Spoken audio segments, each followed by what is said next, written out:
¿Cómo puedes saber si realmente eres cristiano?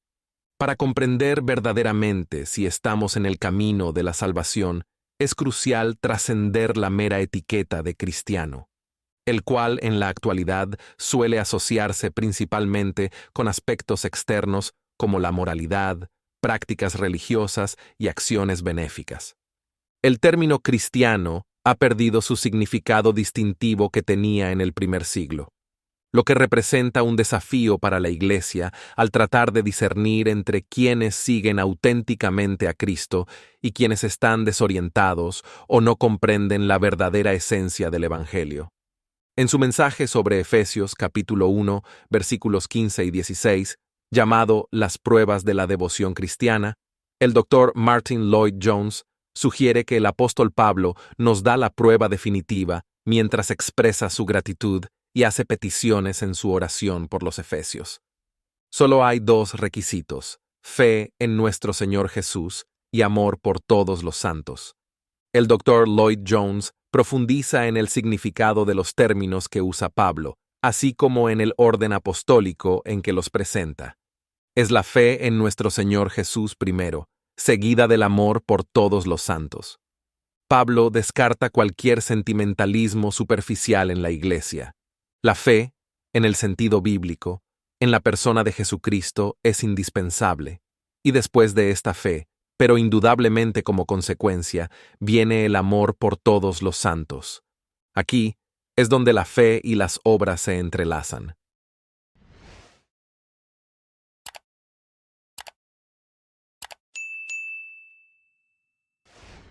Las palabras a las que me gustaría llamar su atención se encuentran en los versículos 15 y 16 del primer capítulo de la epístola de Pablo a los Efesios. Por esta causa también yo, habiendo oído de vuestra fe en el Señor Jesús y de vuestro amor para con todos los santos, no ceso de dar gracias por vosotros, haciendo memoria de vosotros en mis oraciones. Hemos concluido nuestro estudio de la declaración que comenzó en el versículo 3 y se extendió hasta el final del versículo 14. Esta es probablemente una de las declaraciones más poderosas de la fe cristiana que encontramos en las páginas de las Escrituras. Tras completar esta declaración, el apóstol se dirige a los efesios y a las demás iglesias, para quienes esta epístola fue dirigida, para aplicar lo que ha acabado de exponer. Es importante recordar que estamos ante una carta pastoral que tiene un propósito práctico. El apóstol no es un teólogo que simplemente está escribiendo un tratado teológico. Su meta es ayudar, fortalecer y alentar a los cristianos en su vida diaria. Y aquí encontramos el método apostólico, que consiste en primero enseñar las grandes doctrinas de la fe y luego aplicar lo que acaba de ser enseñado. Hasta este punto, el apóstol y sus lectores han contemplado la esencia del cristianismo. Él ha celebrado que el cristianismo es tanto para gentiles como para judíos, ambos gozando en Cristo y gozando de las primicias de la gran cosecha venidera. Es de especial interés para el apóstol que los creyentes en Éfeso comprendan que son partícipes de estas bendiciones, y es por esto que inicia su nueva sección con un enfático "por esta causa", que vincula todo lo anterior con lo que sigue. Y es debido a que todo lo descrito anteriormente concierne a estos cristianos que manifiesta que él ora constantemente por ellos, dando gracias y mencionándolos en todas sus oraciones. El apóstol expone la naturaleza de su oración, que siempre debe tener dos aspectos: agradecimiento y petición.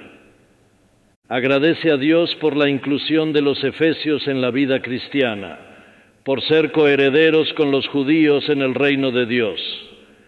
Celebra el sello del Espíritu y las arras de nuestra herencia hasta la redención de la posesión adquirida. La gratitud es esencial en la vida cristiana, ya que ningún cristiano puede estar completo sin alegrarse por la conversión de otros. Después de dar gracias, el apóstol presenta sus peticiones, que se detallan desde el versículo 17 hasta el final del capítulo.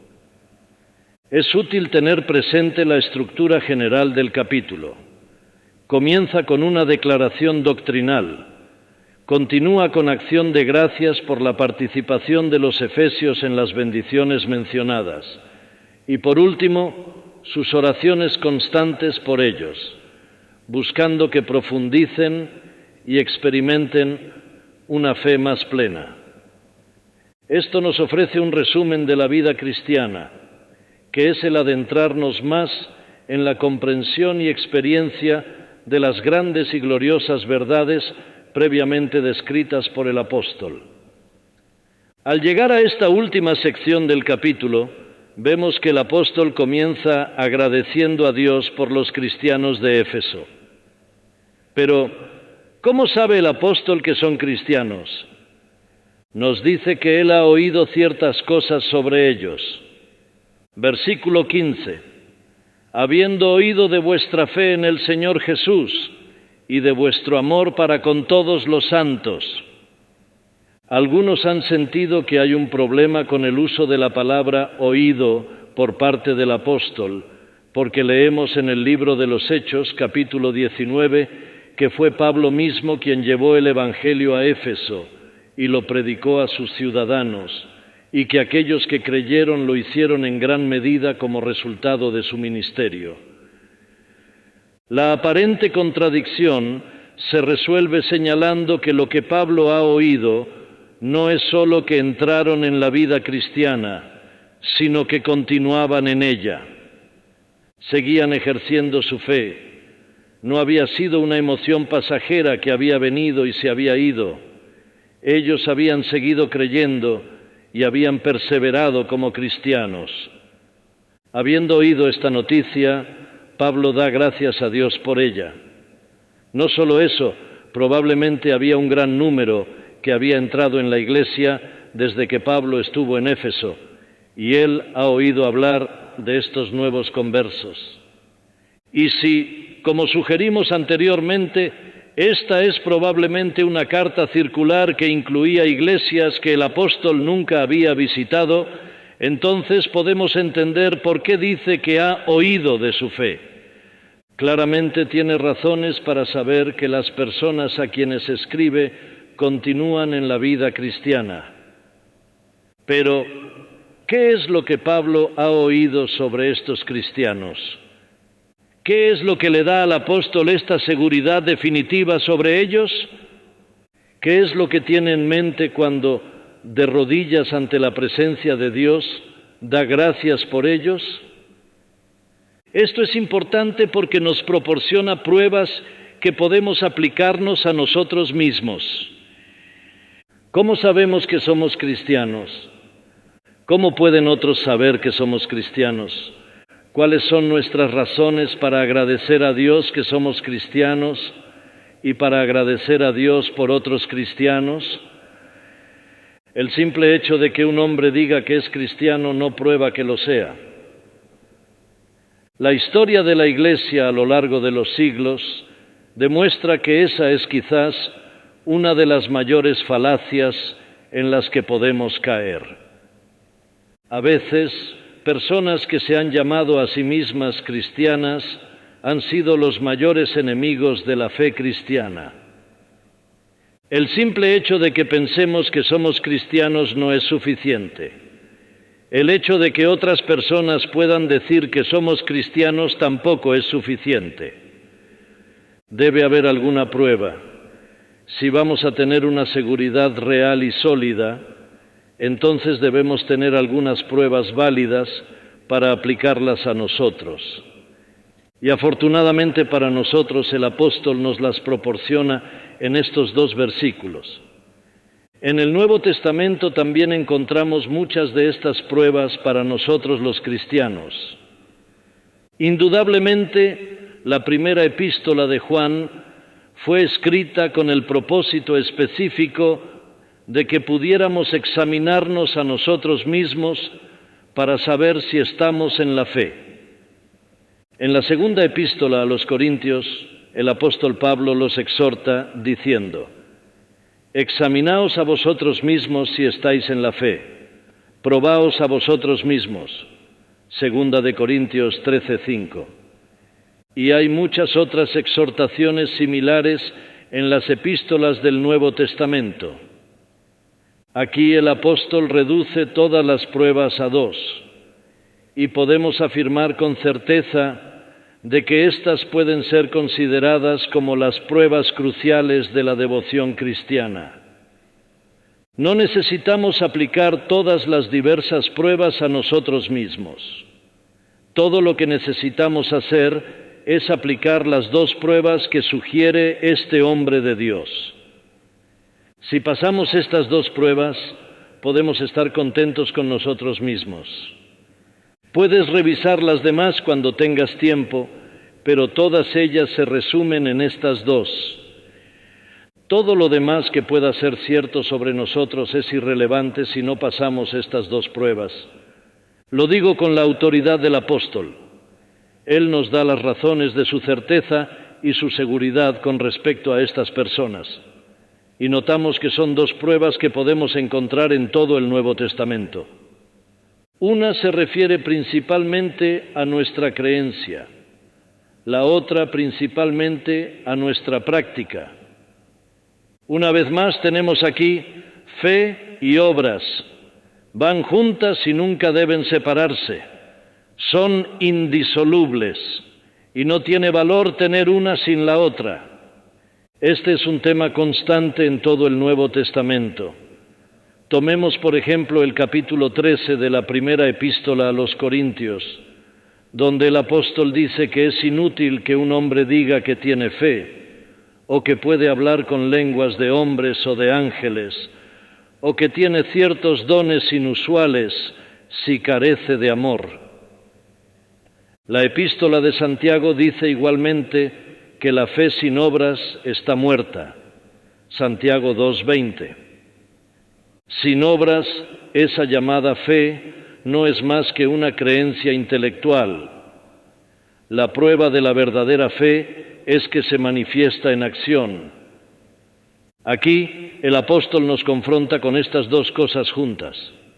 Por esta causa también yo, habiendo oído de vuestra fe en el Señor Jesús y de vuestro amor para con todos los santos. Versículo 15. De todas las muchas cosas que el apóstol había oído sobre los efesios y las diversas pruebas que se pueden aplicar, él nos dice que estas dos pruebas identifican a un verdadero cristiano. Estas dos cosas le permiten agradecer a Dios por ellos sin ninguna dificultad. El primer hecho que los identifica es su fe en nuestro Señor Jesús, o como podría traducirse, la fe que han depositado en el Señor Jesús. Esto se refiere a su fe personal e individual en el Señor Jesús.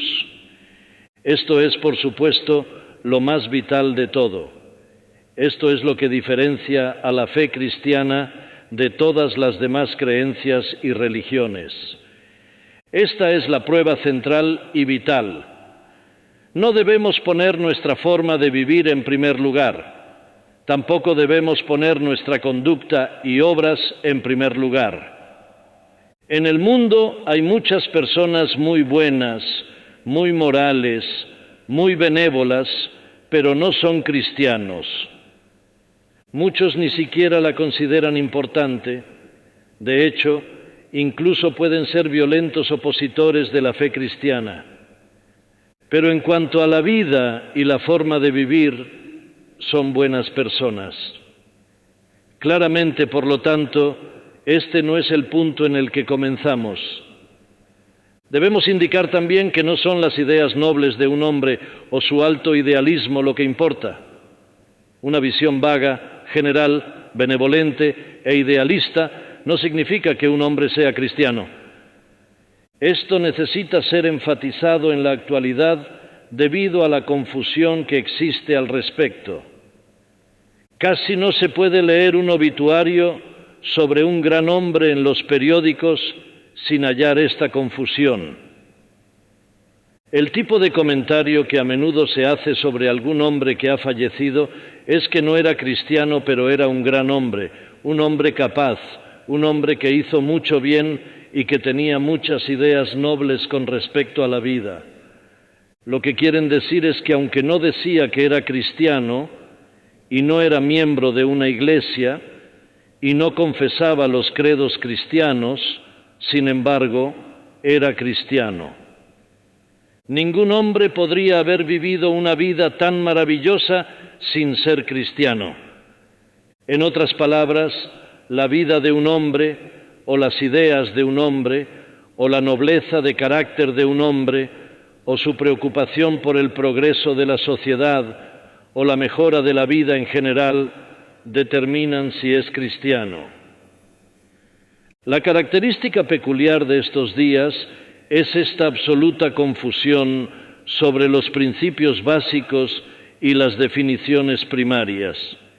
Y, lamentablemente, esto es cierto no solo en general, sino incluso en la Iglesia cristiana. Las verdades que nos diferencian se están volviendo cada vez menos importantes, y el grito de hoy es: no te preocupes por las definiciones. Si alguien afirma ser cristiano, es cristiano, así que adoremos juntos. Pero debemos ir aún más lejos. Ni siquiera debemos comenzar preguntando si un hombre cree en Dios.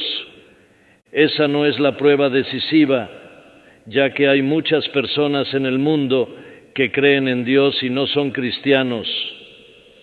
Los judíos creen en Dios. Los judíos ortodoxos de hoy, que pueden estar fuertemente opuestos al cristianismo, creen en Dios. Los musulmanes y otros son creyentes en Dios. Así que el apóstol enfatiza vuestra fe en el Señor Jesús. Él mismo, esta persona bendita, debe ocupar el centro. Esta prueba abarca todas las demás pruebas. Si un hombre cree en el Señor Jesús, necesariamente debe creer en Dios, y sus ideas generales deben ser correctas. Esta es una evaluación que abarca todo. Así que el apóstol no está tan preocupado por otras pruebas, sino que va directamente al centro.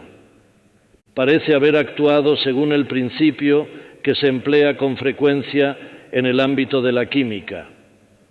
Un químico que intenta identificar una sustancia tiene una serie de pruebas que se pueden aplicar, pero si tiene prisa, no se molesta en pasar por todas las posibles pruebas.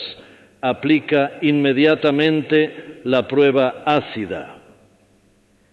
En el ámbito del cristianismo, la prueba ácida es el mismo Señor Jesucristo. Así que el apóstol dice: vuestra fe en el Señor Jesús.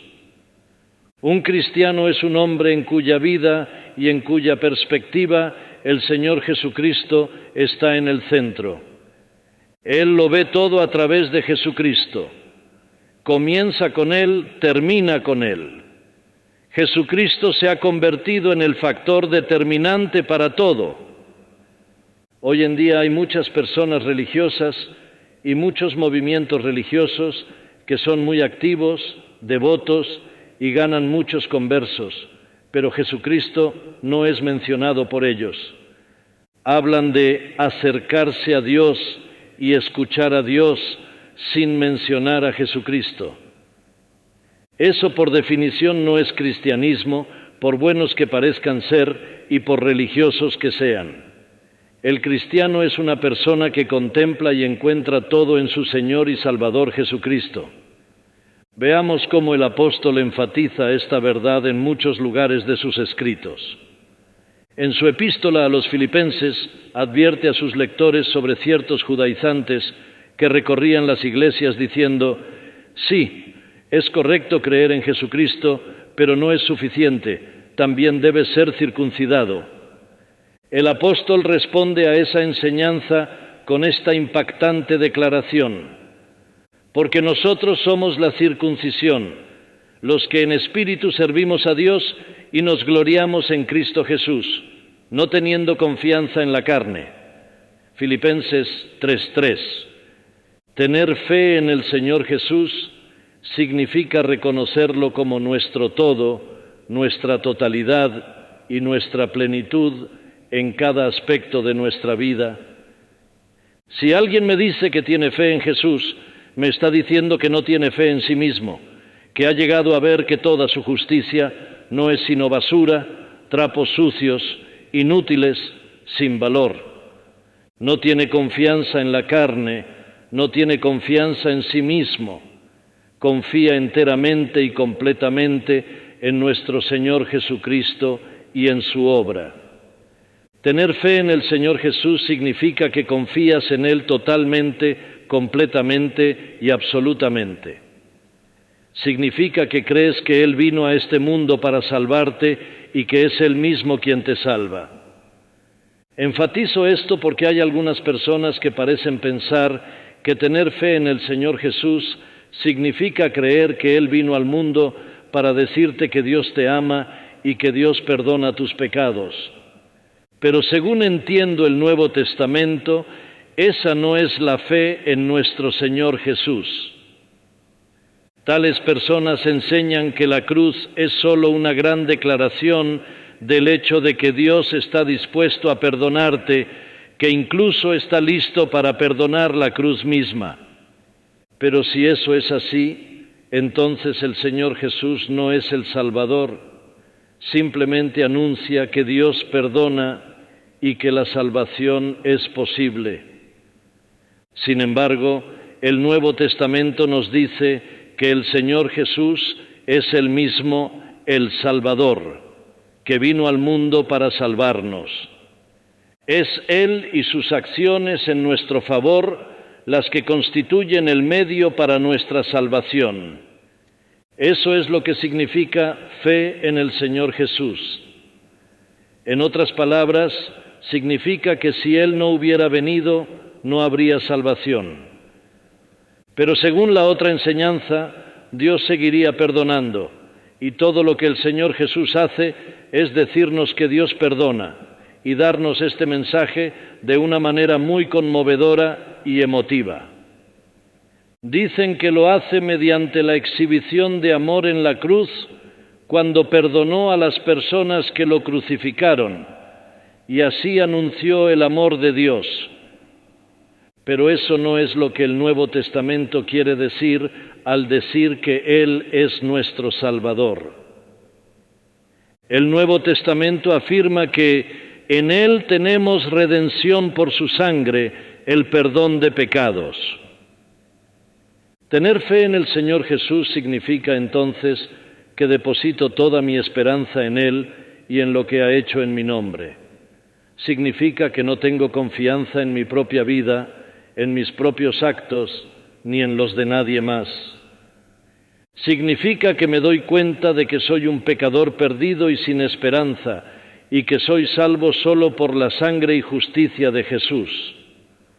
Es en su manto de justicia que me presentaré confiadamente al trono de Dios en el gran día que está por venir.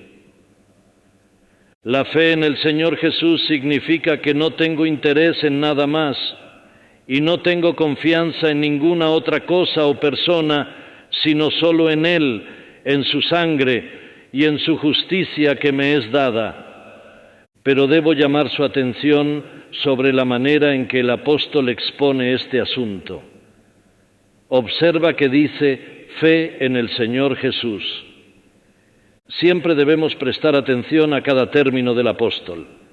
Él escribía bajo la inspiración del Espíritu Santo y, por lo tanto, nunca hace nada de manera improvisada o accidental. Cuando varía sus expresiones y sus términos, tiene muy buenas razones para hacerlo. Ya hemos visto que ha usado este nombre unas 15 veces en este capítulo. Se ha referido a Él como Cristo Jesús, como Jesucristo, como Señor Jesucristo, y así sucesivamente, pero aquí dice deliberadamente fe en el Señor Jesús. En el versículo 17 tenemos la expresión Dios de nuestro Señor Jesucristo. Ese sería el término completo, pero aquí solo dice el Señor Jesús. La explicación debe ser que, al aplicar la prueba ácida, utiliza lo esencial, lo mínimo. No está preocupado por la plenitud inmediatamente. Su objetivo inmediato es llamar la atención sobre la persona. Su punto es que el Salvador es uno de quien puedo decir al mismo tiempo que Él es el Señor y también Jesús. Él es Dios y Él es hombre. El término nos enfrenta cara a cara con esa verdad esencial. Es una expresión que incluye todo, entre Señor y Jesús. Todo está incluido. Señor y Jesús son los dos polos, los extremos que incluyen todo. El Salvador del cristiano es el Señor de la gloria, la sustancia de la sustancia eterna, la segunda persona de la bendita Santísima Trinidad, el Hijo eterno. Pero también es Jesús, el indefenso bebé, aquel que se humilló, el hombre que se entregó en la cruz, el que fue enterrado, el que resucitó. Todo está incluido aquí, en el Señor Jesús.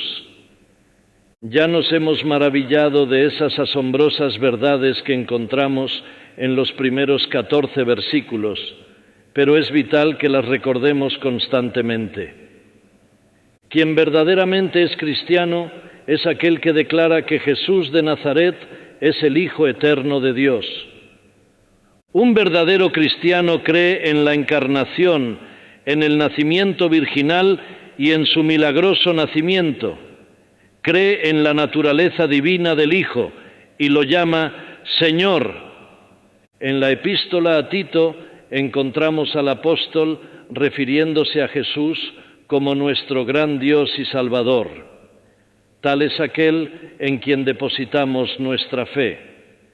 El apóstol, al enfatizar esa misma verdad en la primera epístola a los Corintios, declara en su capítulo 12: nadie puede llamar a Jesús Señor, sino por el Espíritu Santo. Versículo 3. El hombre natural no cree esto. Ninguno de los príncipes de este siglo lo entendió, porque si lo hubieran entendido, nunca habrían crucificado al Señor de gloria. Primera de Corintios 2:8. Pensaron que era solo un hombre, un carpintero. No se dieron cuenta de que Él era el Señor. En esta expresión, el Señor Jesús, tenemos el misterio de la piedad, que Dios se ha manifestado en carne.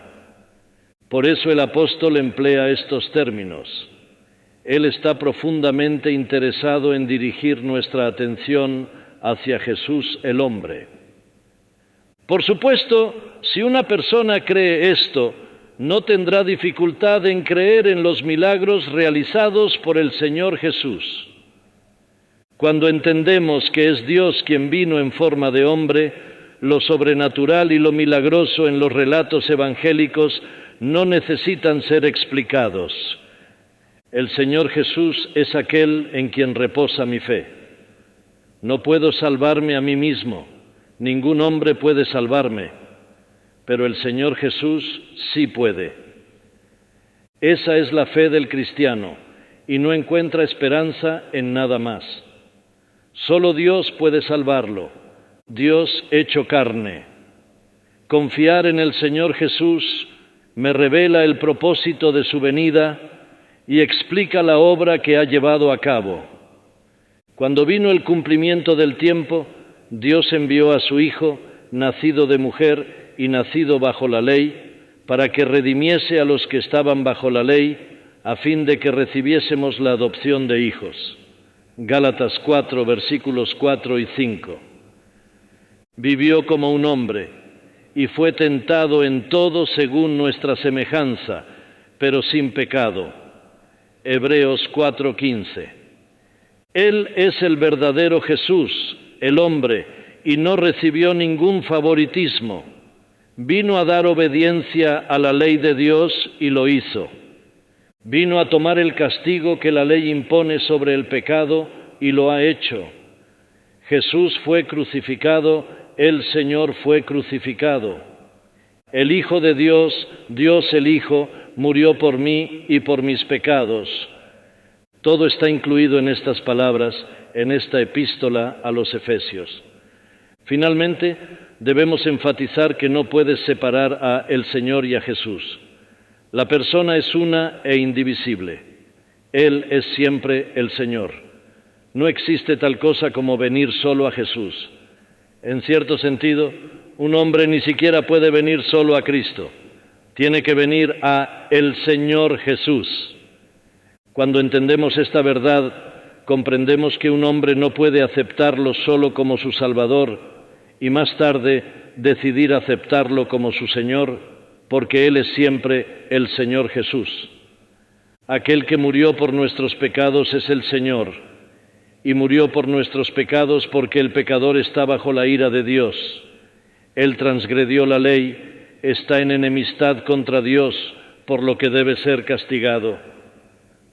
Si digo que necesito un Salvador, es porque necesito un Salvador del pecado, pero también liberación del poder del pecado y todas las consecuencias del pecado. Si tengo una verdadera concepción del pecado, no puedo solo pedir ser perdonado. También debo desear ser liberado de su poder y contaminación. No podemos creer en Jesús y dejar fuera al Señor. Creemos en una persona indivisible. En Él hay dos naturalezas en una persona, y cuando creemos en Él como el Señor de la gloria y el Señor de nuestra vida. Cuando creemos en Él, creemos que murió por nuestros pecados, que nos ha comprado, redimido. Cuando creemos eso, nos entregamos a Él. No creemos solo en Jesús y no creemos solo en un hombre, creemos en el Señor Jesús. El apóstol siempre es cuidadoso con este asunto. Por ejemplo, encontramos escrito en su epístola a los Colosenses: Por tanto, de la manera que habéis recibido al Señor Jesucristo, andad en Él, Colosenses 2:6. Solo podemos aceptarlo como el Señor Jesús, el Rey soberano sobre nuestras vidas. ¿Posees esa fe en el Señor Jesús? ¿Descansa tu confianza únicamente en Él, quien dio su vida para perdonar tus pecados? Puedes decir: Cristo es la roca de mi salvación, es el castillo de mi protección, caminaré con Cristo mi Señor, gozando de mi salvación. ¿Estás completamente rendido a Él?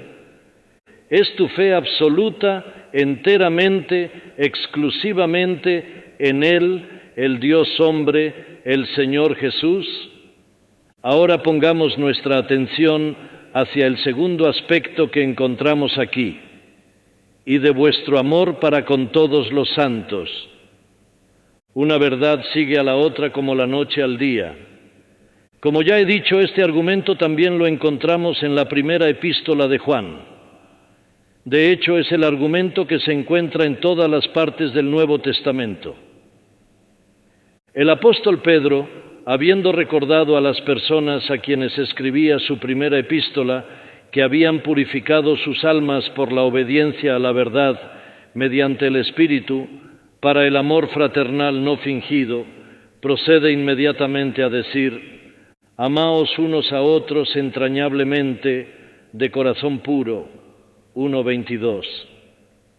Al escribir a Tito, el apóstol nos recuerda la verdad acerca del hombre no redimido, porque nosotros también éramos en otro tiempo insensatos, rebeldes, extraviados, esclavos de concupiscencias y deleites diversos, viviendo en malicia y envidia, aborrecibles y aborreciéndonos unos a otros.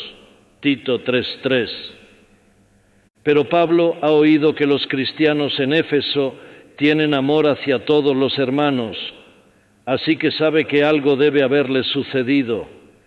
Es más, el hombre natural, el hombre que no es cristiano, el hombre que no ha nacido de nuevo, no tiene interés por los cristianos.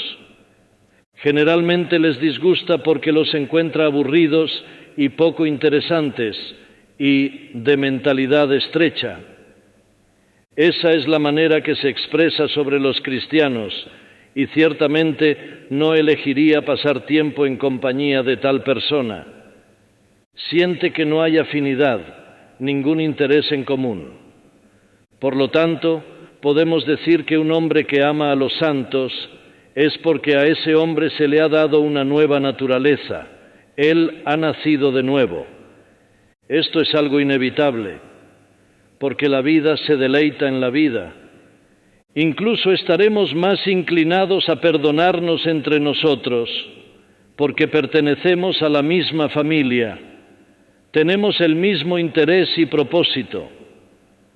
Cuando nos percatamos de que empezamos a sentir de esa manera acerca de los cristianos, acerca de los santos, es porque somos uno de ellos. Somos una comunidad y sentimos que pertenecemos a la misma familia. Esta es la verdad invariable sobre el cristiano. Pablo había oído que estos efesios amaban a todos los santos. Les gustaba estar con ellos. Les gustaba pasar tiempo con ellos. Eran personas que les gustaban por encima de todas las demás. Muchas veces yo he agradecido a Dios por esta prueba cuando he sido asaltado por Satanás, cuando parecía haberme presionado fuertemente con sus acusaciones y me había llevado casi a un rincón. En tales momentos he estado contento de poder recurrir a este argumento y decir: sea cual sea mi condición, preferiría pasar mi tiempo en compañía del cristiano más humilde que en compañía del hombre más famoso y poderoso del mundo. El diablo no tiene respuesta a esto. Es una prueba final de salvación. O para expresar el tema de otra manera, es una prueba de que el Espíritu Santo mora en nosotros. No podemos amar verdaderamente a menos que el Espíritu Santo resida dentro de nosotros. Él es quien produce el amor, y especialmente el amor hacia todos los santos. Así que si amamos a los santos, es una prueba de que el Espíritu Santo está en nosotros. El apóstol se ha referido al Espíritu Santo como el sello, las arras, y como aquel que mora dentro de nosotros. Y el amor hacia los hermanos, hacia los santos, es una prueba de ello. El apóstol Juan, en el 3 capítulo de su primera epístola, dice: y este es su mandamiento, que creamos en el nombre de su Hijo Jesucristo y nos amemos unos a otros como nos lo ha mandado. Versículo 23. Podemos afirmar que el amor a todos los santos es una prueba del hecho de que también amamos a Dios.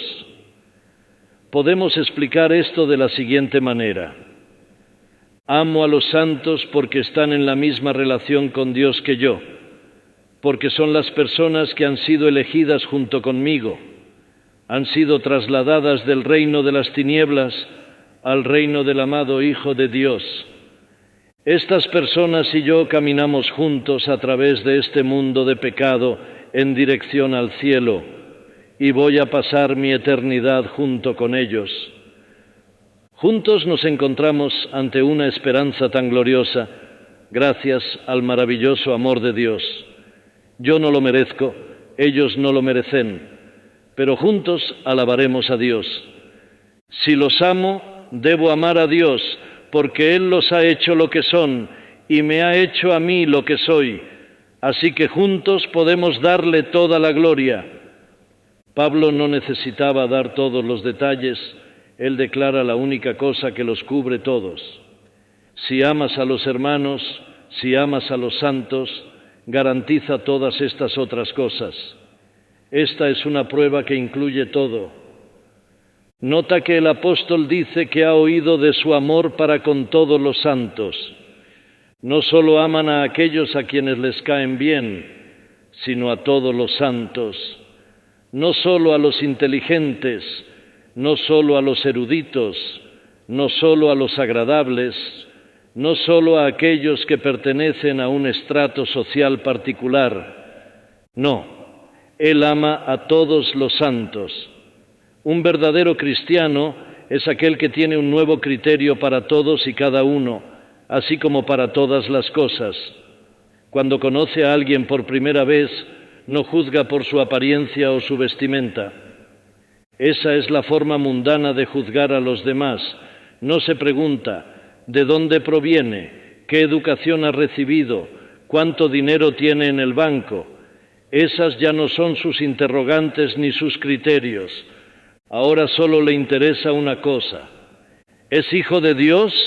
¿Es mi hermano en Cristo? ¿Estamos relacionados? Una inspiradora historia se cuenta acerca de Philip Henry, el padre de Matthew Henry, el comentarista. Él y una joven se habían enamorado.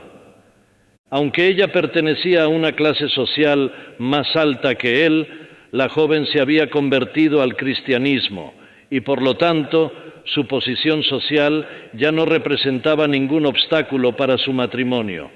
Sin embargo, sus padres no estaban contentos y al cuestionarla le preguntaron: ¿quién es este hombre, Philip Henry? A lo que ella respondió memorablemente: no sé de dónde viene, pero sé a dónde va. Amamos a los santos porque sabemos a dónde van. Ellos y nosotros marchamos juntos a Sión. Pertenecemos al mismo Padre, al mismo hogar, a la misma familia. Vamos a la misma casa y lo sabemos. Algunos de nosotros somos realmente complicados, muy exigentes y definitivamente no perfectos, pero gracias a Dios, como hijos de Dios, estamos en este viaje juntos hacia nuestro hogar celestial.